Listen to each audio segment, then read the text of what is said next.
खिलजी वंश। तो यहाँ पे जो है विद्यार्थियों हमें खिलजी वंश के बारे में बताया गया है। जैसे हमने पिछले वीडियो में जाना था कि गुलाम वंश का जो है अंत हुआ और खिलजी वंश जो है उसका यहाँ पे शासन शुरू हुआ था। तो अब हम यहाँ पे खिलजी वंश के बारे में जानेंगे।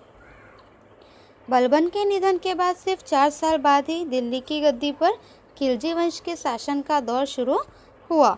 अफगानिस्तान के खल्ज नामक स्थान पर रहने वाली तुर्क जाति को खिलजी कहा जाता है।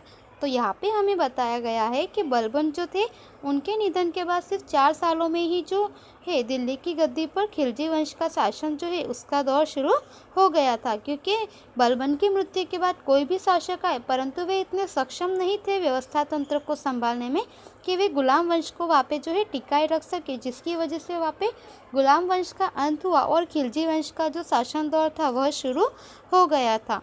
और अफगानिस्तान के खल्ज नामक स्थान जो है वहाँ पर रहने वाली प्रजा को जो है तुर्क जाति को खिलजी कहा जाता था।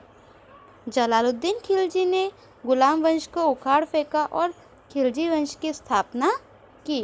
तो यहाँ पे हमें बताया है कि जलालुद्दीन खिलजी जो है उन्होंने गुलाम वंश का अंत करके यहाँ पे खिलजी वंश की जो स्थापना है वह की।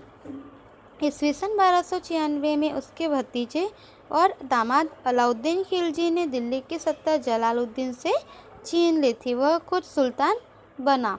तो यहाँ पे हमें बताया है कि 1296 में जो है दिल्ली उनके जो भतीजे थे जलालुद्दीन के भतीजे और उनके दामाद अलाउद्दीन खिलजी जो है उन्होंने दिल्ली की सत्ता पर से जो है यहाँ से जलालुद्दीन से उनकी सत्ता छीन ली और वह जो है खुद सुल्तान बने। वह अत्यधिक महत्वाकांक्षी थे। तो यहाँ पे हमें बताया है कि ये जो जलालुद्दीन खिलजी थे इनकी अपेक्षा में यह अलाउद्दीन खिलजी जो है वे अधिक महत्वाकांक्षी थे और अधिक कार्यरत भी थे। उसने राज्य के कामकाज में उलेमाओं और उमरावों की सत्ता कम कर दी।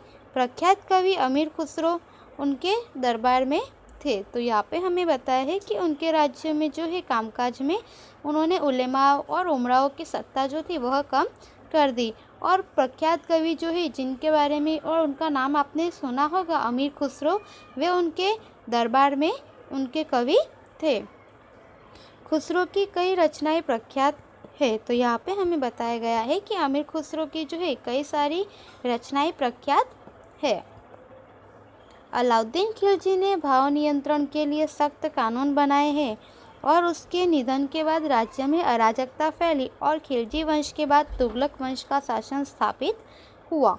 तो यहाँ पे हमें बताया है कि अलाउद्दीन खिलजी ने जो है भाव नियंत्रण के लिए सख्त कानून वगैरह बनवाए थे और उनकी मृत्यु के बाद जो है राज्य में अराजकता फैल गई। कोई भी ऐसा व्यक्ति नहीं था जो कि उनका शासन सही तरह से संभाल सके और पूरी जो है अस्त व्यस्त हो गया, जिसकी वजह से यहाँ पे खिलजी वंश का अंत हुआ और यहाँ पे तुगलक वंश जो है उसका शासन स्थापित हुआ। तो इस तरह से यहाँ पे जो है खिलजी वंश का भी अंत हुआ और तुगलक वंश जो है उसका शासन शुरू हुआ।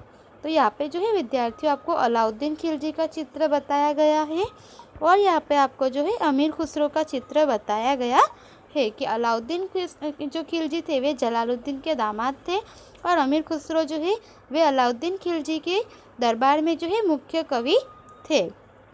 अब यहाँ पे हम तुगलक वंश के बारे में जानेंगे। तुगलक वंश मोहम्मद का दरगाह याजना है। तो यहाँ पे जो है आपको तुगलक वंश के बारे में चित्र में कुछ बताया गया है। अलाउद्दीन खिलजी के निधन के बाद 4 ही साल में तुगलक वंश का शासन आया। गयासुद्दीन तुगलक ने उसकी स्थापना की।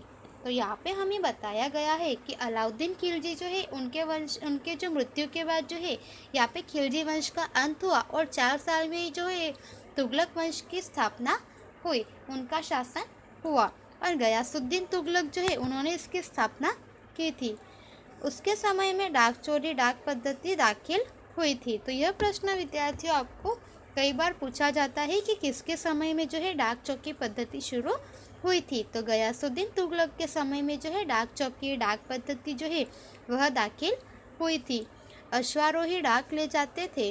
डाकिया उस समय हलकारा कहलाता था। हलकारा के बारे में ज़्यादा जानकारी सौराष्ट्र की रसधार में से जानिए। तो यहाँ पे हमें बताया गया है कि अश्वारोही जो है वे लोग डाक ले जाते थे तथा डाकिया जो है उस समय में हलकारा के नाम से जाना जाता था। डाकिया को लोग उस समय में हलकारा कहते थे। और यदि आपको हलकारा के विषय में अधिक जानकारी प्राप्त करनी हो तो आप सौराष्ट्र की जो रसधार नामक किताब है उसमें से जानकारी प्राप्त कर सकते हो। गयासुद्दीन के बाद मोहम्मद तुगलक नामक सुल्तान गद्दी पर आया। तब उसने कई योजनाएं अमल में रखी, उसकी तीव्र आलोचना हुई।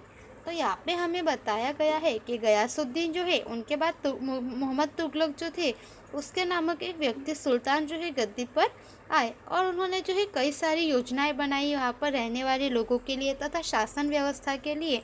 तो इन योजनाओं को अमल में रखा, परंतु उसकी आलोचना हुई, उसे स्वीकार नहीं किया गया। इन योजनाओं में दिल्ली और दौलताबाद के बीच राजधानी का स्थानांतर, ताम्र सिक्कों का मुद्रा में शामिल स्थान आदि मुख्य था। तो यहाँ पे हमें बताया गया है कि यह जो योजनाएं बनाई थी, इन योजनाओं में जो है दिल्ली और दौलताबाद के बीच में राजधानी का जो है वह स्थानांतरण होता था। ताम्र सिक्कों का जो है मुद्रा में स्थान प्राप्त होना चाहिए कि ताम्र के जो सिक्के हैं उन्हें मुद्रा में स्थान किस तरह से प्राप्त कराया जाए, आदि योजनाएं जो है यह मुख्य थी। मोहम्मद तुगलक के समय में तांजीर का हफ्से मुसाफिर इब्न बतूता भारत आया था। सुल्तान के संचालन की समालोचना करते हुए लिखा है कि मोहम्मद शाह के राज्य में प्रकाश और अंधकार दोनों एक साथ देखने को मिलते हैं। तो यहाँ पे हमें बताया है कि मोहम्मद तुगलक जो है उनके समय में तांजीर का एक हफ्से मुसाफिर जो था, हफ्सी जो एक प्रजाति होती है, एक जाति के लोग होते हैं, तो हफ्से मुसाफिर जो इब्न बतूता थे वह भारत आया था और संचालन के जो सुल्तान के संचालन जो है उसकी आलोचना करते हुए लिखा है कि मोहम्मद शाह जो है उनके राज्य में प्रकाश यानी कि उजाला और अंधकार दोनों एक साथ देखने को मिलते हैं। क्योंकि विद्यार्थी हम सभी जानते हैं कि उजाला और अंधकार जो है दोनों एक साथ दिखाई नहीं देते। तो यह उन्होंने आलोचना करते हुए लिखा है कि मोहम्मद शाह के राज्य में प्रकाश और अंधकार दोनों एक साथ देखने को मिलते हैं। तो इस तरह से यहाँ पे हमने गुलाम वंश और तुगलक वंश के बारे में जाना। विजयनगर का हिंदू राज्य हम अगले वीडियो में जानेंगे। धन्यवाद।